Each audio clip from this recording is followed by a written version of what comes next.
Our Violent Ends, Chapter 4. Word of the attack spread through the city so quickly that by morning it was on the lips of every servant in the house. They murmured to one another while they dusted the living room, not daring to discuss White Flower casualties with any sense of pity, but moving the volume control on the radio as high as it could go, captivated by the reports coming through.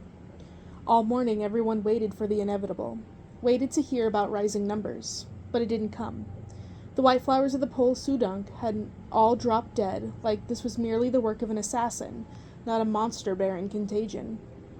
Juliet ran her blade over the flat of the bowl again.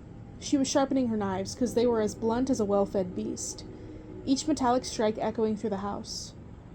No one seemed particularly bothered.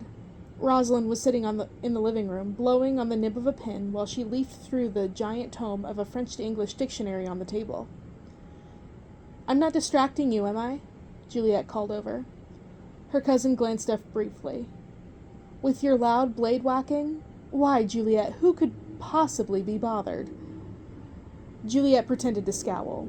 One of her great aunts wandered in from the hallway in that moment, hovering between the kitchen and the living room, catching sight of Juliet just as she struck the bowl again. When Juliet switched quickly to a grin, the aunt only eyed Juliet with absolute apprehension before sidling into the living room and hurrying away. "Now look what you did," Rosalind remarked, arching a brow. The aunt's footsteps faded up the staircase. "Your knives are already too sharp." "You take that back." Juliet set her weapon down. "There is no such thing as too sharp." Rosalind rolled her eyes, but didn't say any more, opting to resume her task.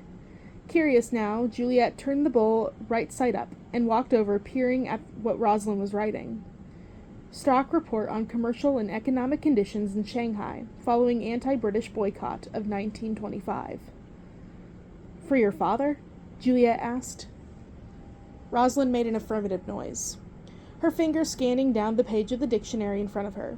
Mr. Lang was a businessman located in the central city, delegated to handle the smaller scarlet merchant trade that wasn't important enough for Lord or Lady Kai, but still important enough to keep within the family. For the last few years, he had quietly done his job, to the point where Juliet would downright forget Rosalind and Kathleen still had a father until he showed up to family dinner as a reminder. It wasn't as though Rosalind and Kathleen interacted with him often either, giving their residence at the Kai house, and as far as Juliet knew, her two cousins didn't want to reside with their grouchy father. But he was still their father, and about a week ago, when he had proposed taking them out of the city to move into the countryside instead, Rosalind and Kathleen had hated the idea immediately. "I'm trying to get as much of his affairs in order as possible," Rosalind explained absently, flipping to the next page of the dictionary. "He's using the excuse of politics to get out, but I also think he is sick of work. I will not be made to leave simply because my father won't write up a few reports." Juliet squinted at the paper. "What on earth is a hog casing, and why are we exporting them to America?" "Je sais pas," Rosalind grumbled. "But prices dropped last February, so that's all we care about." In truth, Juliet wasn't quite sure she cared about that either. Her father certainly didn't. That was the very reason why Mr. Lang was off chasing merchants about hog casings, and the inner circle of the Scarlet Gang busied itself with funneling opium and torturing police chiefs who wouldn't fall into the line with gangster rule. Juliet came around the other side of the sofa, sinking in next to Rosalind. The cushions bounced up and down, cold leather squeaking against the beads of her dress. "Have you seen Kathleen?" "Not since this morning," Rosalind answered. Her tone had turned colder, but Juliet pretended not to notice. Kathleen and Rosalind kept having little fights. If it wasn't Kathleen getting on Rosalind's nerves, telling her to quit doing their father's work, it was Rosalind getting on Kathleen's nerves, telling her to quit running around with communists when she wasn't on a task. There was something lurking under the surface, something that Juliet suspected neither sister was telling her, but she had no business trying to push. At the end of the day, Kathleen and Rosalind couldn't stay mad at each other for very long. "Well, if you see her before I do," Juliet said, "let her know there's dinner tomorrow night, at Chang." The front door of the house flew open, interrupting Juliet mid-sentence. A commotion stirred through the house, relatives poking their heads into the hall. When it was Tyler who hobbled in, his nose bloody and his arm looped over one of his men, Juliet only rolled her eyes. He wasn't putting any weight on his left leg. A knife wound, perhaps. Kai Tai what on earth happened? An aunt asked, bustling into the foyer. Behind her, a crowd of Scarlets followed, half of them Tyler's usual men. No matter, Tyler replied, grinning even while blood dripped down his face, staining the lines between his sparkling white teeth. Only a small skirmish with a few white flowers. Andung, send for cleanup on Lloyd Road. Andung ran off immediately. The Scarlets were always fast when it came to summoning others ready for dirty work. What are you doing picking fights on Lloyd Road? Tyler's gaze snapped in Juliet's direction. She rose from the sofa, leaving Rosalind to her writing. Suddenly, the relatives gathered near the foyer were much more interested, heads running back and forth between Juliet and Tyler like they were spectators in a game. Some of us don't fear the foreigners, Juliet. You are not showing bravery against the foreigners, Juliet shot back, coming to a stop in front of him. You are performing for them like a horse at the Shanghai race course. Tyler did not rise to her bait. It was infuriating how at ease he looked, like he saw nothing wrong with the situation, with heightening the blood feud at the very center of the international settlement, where men who knew nothing about the city governed it. The blood feud ravaged the whole city, true, but the worst of the fighting was always contained within gangster-controlled territory lines, kept out of the foreign concessions as much as they could help it. The British and the French did not need to see firsthand how wickedly the Scarlets and the Whiteflowers hated each other, especially now. Give them a reason, any reason, and they would try their luck with fixing the blood feud by rolling in their tanks and colonizing the land they hadn't already taken. Speaking of the foreigners, Tyler said, there's a visitor outside for you. I told him to wait by the gates. Juliet's eyes widened for a fraction of a second before she furrowed her expression in irritation. It was too late. Tyler had already caught it, and he grinned wider, disappearing up the stairs and disappointing all the relatives who had gathered around to fawn. A foreign visitor? Juliet muttered beneath her breath. She pushed to the front door and slipped out, foregoing her coat with the thought that she would quickly dismiss whoever it was. Suppressing a shiver, she hopped over the airy plant that drooped against the mansion footpath and trekked down the driveway to the front gates. Juliet stopped dead in her tracks. Good God, she said aloud. I must be hallucinating. The visitor looked up at the sound of her voice, and from the other side of the gate, scrambled back a few steps.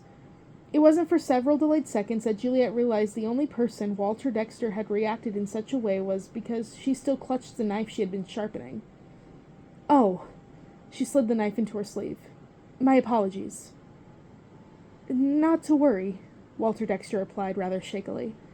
His gaze darted left and right to the Scarlets who guarded the gate. They were pretending not to notice the conversation taking place, staring straight ahead. I hope you have been well since we last met, Miss Kai. Juliet almost snorted. She had been the opposite of well, in fact, and it all started with her meeting with Walter Dexter. It was almost eerie to look upon the middle-aged men now, his parlor as gray as the thick winter sky above them. She wondered briefly if she ought to invite him in, as would be the polite thing to do, so the both of them could stop shivering in the cold. But that reminded her too much of when Paul Dexter came calling on behalf of his father. It reminded her of when she had willingly let a monster into her house, before she knew of the literal monster he controlled, before she put a bullet right through his forehead. Juliet didn't regret it. She had made a pact with herself long ago not to despair over the people she killed. Not when there were so often men who had forfeited their lives to greed or hate. Still, she saw Paul Dexter in her nightmares sometimes. It was always his eyes, that pale green stare, looking directly at her. They'd been dull when she killed him. Walter Dexter had the same eyes. How can I help you, Mr. Dexter? Juliet said. She folded her arms. There was no point in keeping a small talk when it was unlikely Walter Dexter really cared. It did not seem like he had fared well either. He had no briefcase, nor was he wearing a suit. His dress shirt was too big, the collar loose around his neck, and his pants pockets were practically fraying into threads. I came with something of value, Walter Dexter said, reaching into his coat. I'd like to sell you the remnants of my son's research. Juliet's pulse jumped, each thud inside her chest suddenly picking up pace. Archibald Welch, the middleman who ran Paul's shipments, had said that Paul burned his notebooks after making the vaccine. I heard that he destroyed it all, Juliet said carefully. Indeed, it is likely he would have thought to discard the primary findings. Walter pulled a bundle of papers from his coat, neatly clipped together. But I found these in the bookshelves. It is possible they were so unimportant that he had not the idle thought to even deal with them. Juliet folded her arms. So why do you think we would want them? Because I heard he passed on his chaos, Walter replied darkly. And before you ask, I have nothing to do with any of it. I am boarding the first ship out of here tomorrow for England. He shook his head, then an exhale rattling his lungs. If the madness starts again, I will not remain to see how this one plays out. But I figure you, Miss Kai, may want to counter it. Make a new vaccine, protect your people against its spread. Juliet eyed the merchant wearily. It sounded like Walter Dexter didn't know this madness was a targeted matter, dropped in its victims like a bomb. He claimed to have done it for you, Juliet said quietly. He took you into a period of riches, but now you are here, back where you began, and your son is dead. I didn't ask for him to do it, Miss Kai, Walter rasped. All his age shuddered down on him, weariness sagging every line and wrinkle in his face. I didn't even know what he was doing until he was dead, and I was paying back his debts, cursing him for trying to act the savior. Juliet looked away. She didn't want to feel pity for Walter Dexter, but it twinged at her anyway. For whatever reason, her mind flashed to Tyler. At the heart of the matter, he and Paul were not so different. Were they? Boys who tried to do the best for the people they cared about, not concerned for the collateral damage they might wreak in that process. The difference that Paul had given real power. Paul had been given a whole system that bowed at his feet, and that made him so much more dangerous than Tyler could ever be. Slowly, Walter Dexter extended his hand, through two of the bars of the gate. He almost looked like an animal at the zoo, foolishly reaching out in hopes of some food. Or perhaps Juliet was the animal inside the cage, taking poison being fed to her. Take a look and see if it may be useful, Walter Dexter said, clearing his throat. My starting price is written at the top left corner of the first page. Juliet received the papers, then unfolded the dog-eared corner, revealing the price. She lifted her brows. I could buy a house with that amount. Walter shrugged.